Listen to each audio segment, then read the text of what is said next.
सच्चिदानंद। भगवान कृष्ण का नाम तो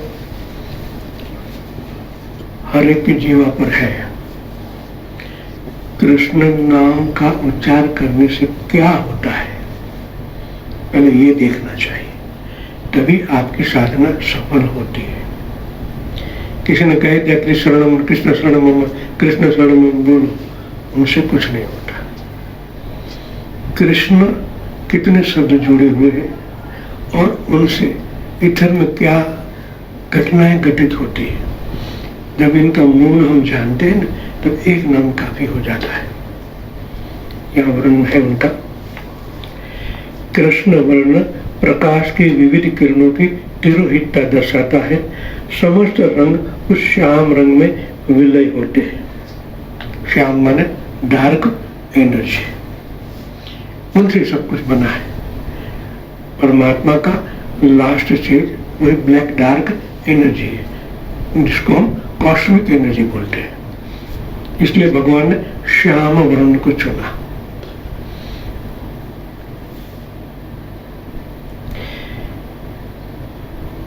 फिर भी श्यामलता अत्यंत उज्जवल रूप में प्रकाशित है। जब वृत्ति, विचार और वाणी के आंदोलन एकत्रित होते हैं, सघन बनते हैं, केंद्रीभूत होते हैं, तब वे एक ऐसे तत्व को प्राप्त करते हैं जो श्याम प्रतीत होता है।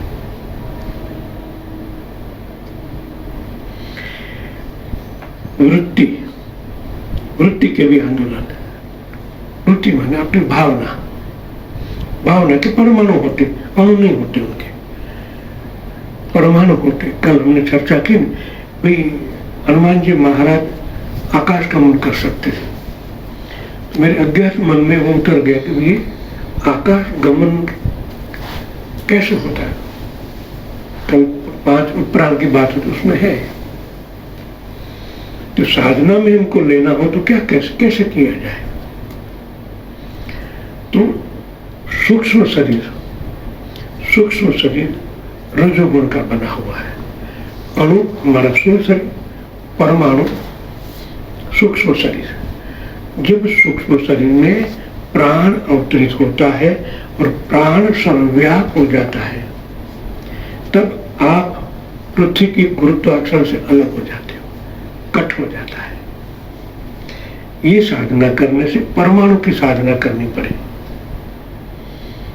तब आप गुरुत्वाकर्षण अलग हो जाते हैं। और ये होता भी है ध्यान में, आपको हल्कापन महसूस होता है। ये क्या है? जब आप मणिपुर चक्र में गति करते हो, वहां स्थिरत्व अनुभव करते हो, तब आप गुरुत्वाकर्षण से ऊपर चले जाते हो, हल्का हो जाते हो। ऐसा लगता है मेरे पैर फिसल रहे, मैं अंदर हूं। ऐसा अनुभव होता है। जब ये अनुभव को प्रगाढ़ किया जाता है जागृत अवस्था में, और उनकी साधना से आप हल्के महसूस कर सकते हो, तो हम कभी ऐसा करेंगे कि अलग अलग साधक को अलग अलग साधना सौंप देंगे। आपको ऐसा करना है, मैं आपको निगरानी रखूंगा कि आपका शरीर के अणु कैसे कंपन कर रहे हैं, उनको किस तरफ फोर्स देना है। अब कहना कि इस आप साधना में और थोड़ा चेंज करो, तो ये हो सकता है। जल पर भी चल सकते हो। मैंने आज पढ़ा, मगर मैंने नोट में लिख लिया था कि हर एक तत्व के पीछे परम तत्व ही है, वो प्राण है। जल तत्व है, जल तत्व को फोर्स देने वाला पिछला तत्व है परमात्मा। जब आप उनको प्राप्त कर ले तो उनके द्वारा जल तत्व बदलाव ला सकते हो। हम लाते हैं, संकल्प करते हैं तो पानी में अलग हो जाता है। प्रकाश तो है, अलग अलग प्रकाश की रश्मियां हम देख पाते हैं क्लियर फोटोग्राफी से। तो एक ऊपर की सूक्ष्म बदलाव हो गई। अब उनको आपके स्थूल शरीर में एकाकार करना है। उठाना तो सूर्य को ही है। तो ये साधना ऊपर से नीचे आने के बाद जब सर्वव्याप हो जाती है, बाद में संकल्प करने से प्राण सक्रिय होता है। और प्राण से सब बना है, पंच महाभूत उनसे बने। सब में प्राण ही है, परमात्मा का ही स्वरूप है। तो इनसे ये हो सकता है। कभी बाहर आ गए तो मैंने थोड़ा संकल्प अभी इस साल कर भी लिया था, जो हमारे जो गुल्लक ब्रिज से पानी का फुट ऐसे आता है, मैंने 12 फुट की दीवार बनाई है प्राण की, उसमें लोखंड के सरिये लेके पूरा कंक्रीट बना दिया था। ऐसे कोसा 8 किलोमीटर चला जा रहा है। इस साल कोई कारण नहीं है इनके सिवा। ये हो सकता है। मैं कभी प्राण के स्तंभ बनाता हूँ, कई साधक को मालूम है, प्राण का पिलर, प्राण की टंकियां आने वाला समय में आएगा ही, दिखाएगा नहीं, फिर भी 100% रिजल्ट। मैंने तो 5 साल में कई रिजल्ट ले लिए, होता ही है। जिस हम कहते शून्य में वायु, वायु में अग्नि, अग्नि में जल, जल में पृथ्वी, ये पंच तत्व बने, मगर उनसे ऊपर प्राण है। जब ये विलय हो जाते हैं तो प्राण की साधना से, उन्हें गणित करने से ये होता ही है। जहाँ जल पड़ती है तो उतारते हैं, शून्य में पृथ्वी तत्व उतारते हैं। जहाँ जैसे जरूरत पड़ती ऐसा कार्य होता ही है।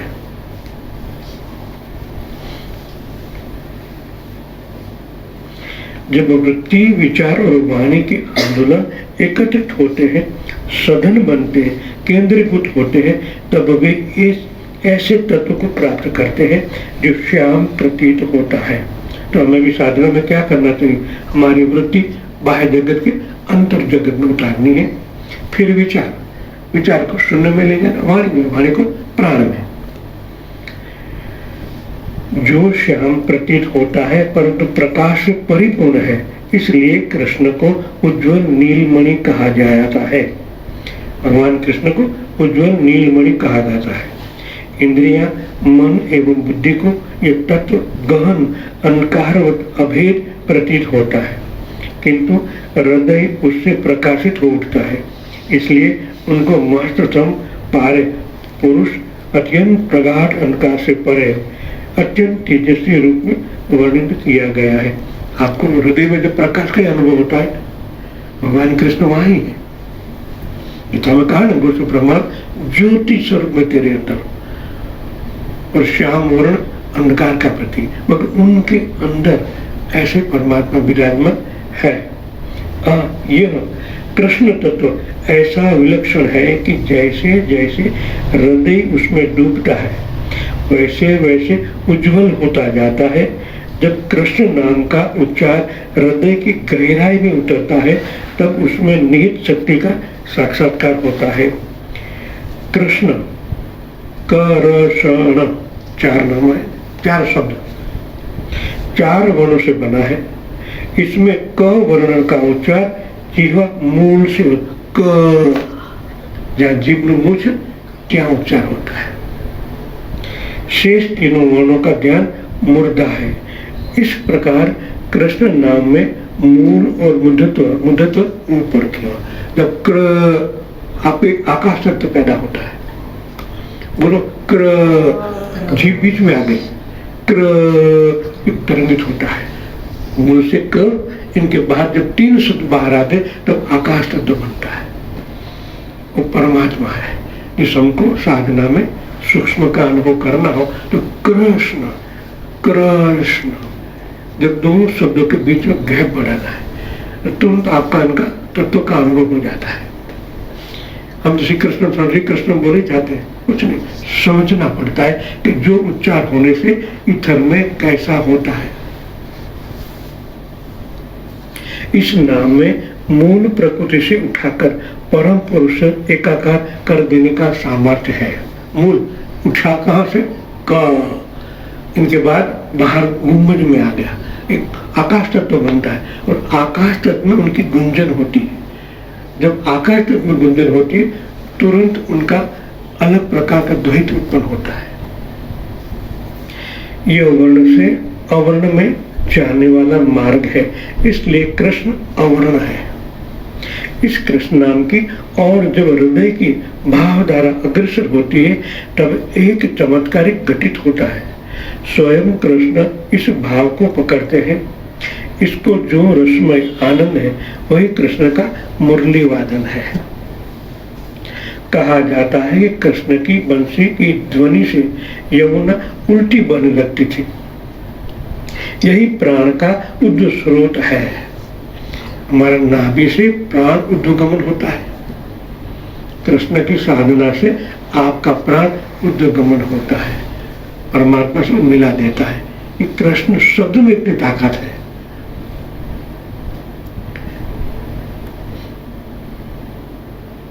यह प्राण का उद्ध स्रोत है। कृष्ण का आकर्षण बिना किसी व्यवधान से आरंभ हो जाता है। धारा का उल्ट जाना ही राधा है। धारा निचली बढ़ती जो उद्गमन होती तो राधा राधे राधे उद्गमन हो जाती है। इसलिए एक तो दोनों का संयोग है। कृष्ण राधे, कृष्ण राधे से उल्टा होना और ऊपर मिला देना। यमुना काल का स्वरूप है। काल की इस प्राकृतिक गति के कारण ही स्थल तथा काल से खंड उत्पन्न होते हैं। काल के खंड परिवर्तन लाते हैं और स्थल के खंडों में भेद विभेद खड़े होते हैं। यमुना उल्टी बह रही है। उनका तात्पर्य यही है कि परिवर्तनशील एवं खंडित दृष्टि एकमात्र शाश्वत और अखंड तत्व की ओर प्रवाहित हो रही है। अंत में ज्ञान में उज्ज्वल, शक्ति में मंगल और प्रेम में पूर्ण आनंद में स्वरूप में गति और स्थिति होती है। जब कृष्णमय हो जाने से तीनों का संयोजन होता है। यह तत्व केवल शिव और शुद्ध नहीं, रसमय भी है, आनंदमय है, सुंदर और मधुर है। कृष्ण रूप का यह दर्शन विश्व के केंद्र में जो निपटन रस स्वरूप है उनकी प्रतीति कराता है। कृष्ण दर्शन का फल है लोहिताक्ष की प्रतीति। जो कामना मात्र को भस्मीभूत कर डालता है वह लोहिताक्ष है।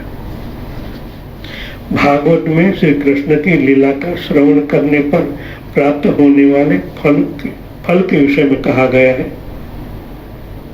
भगवान श्री कृष्ण के दर्शन से प्राकृतिक वासना का नाश हो जाता है और उनमें चिन्मय धाम में प्रवेश मिलता है। सर्व कामनाओं का दहन हुए बिना इस लोक में प्रवेश नहीं मिलता। भगवान शिव के तीसरे नेत्र का कामदेव को दहन करने की कथा में इस सत्य की और संकेत करता है। अग्नि की 7 जीवा है, इसमें से एक नाम लोहिता है। लोहिताक्ष नाम में भगवान की ऐसी दाहक शक्ति का संकेत है, परंतु यह दाहक एक वासनाओं का ही है। कई प्रकार की वासना का क्षय होता है।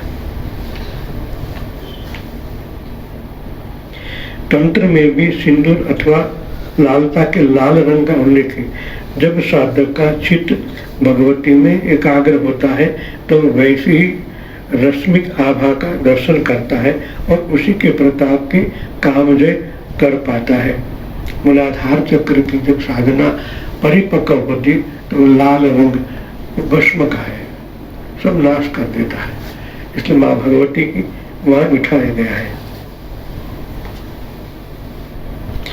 लोहिताक्ष के समान ही एक और शब्द आता है लोल जिह्वा। यहाँ श्री कृष्ण के साथ लोहिताक्ष नाम आता है जो कृष्ण के वृंदावन में प्रवेश और कामना के लोक का दहन दर्शाता है। इसी प्रकार काले के साथ लोह जीवा स्वरूप जुड़ा हुआ है। यह लोलायाम जीवा रक्त बीज द्वारा खड़ी की गई सृष्टि को ग्रस्त करता है। रक्त बीज का स्वरूप अर्थात एक में से अनेक रूप में प्रकट होने वाली तृष्णा।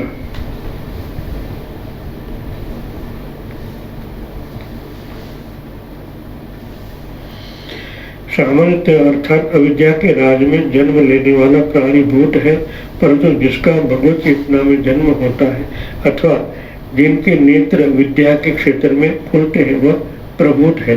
ज्ञान ऐश्वर्य आदि गुणों से युक्त होने के कारण भगवान को प्रभुत कहा जाता है। जब साधक के अंतर में मोह और माया का नाश हो जाता है तब उसे इन भगवत गुणों का अनुभव होता है। जैसे आप कृष्ण का उच्चार जिह्वा से, जब कृष्ण ऐसे तो आप करते रहो थोड़ी बार, तो आपका ये तर्क सीधे इच्छर में चला जाता है। तो इच्छर में तो सर्वगुण संपन्न है, तमरज शक्ति से लेकर और भी कई प्रकार शक्तियां वहां इच्छर में है। एक ही नाम से कनेक्शन हो जाता है। ज्ञान की दाता भी वहां है। हमारा हम प्राण से देखते हैं, ऋषि मुनि परंपरा का ज्ञान इथर में है।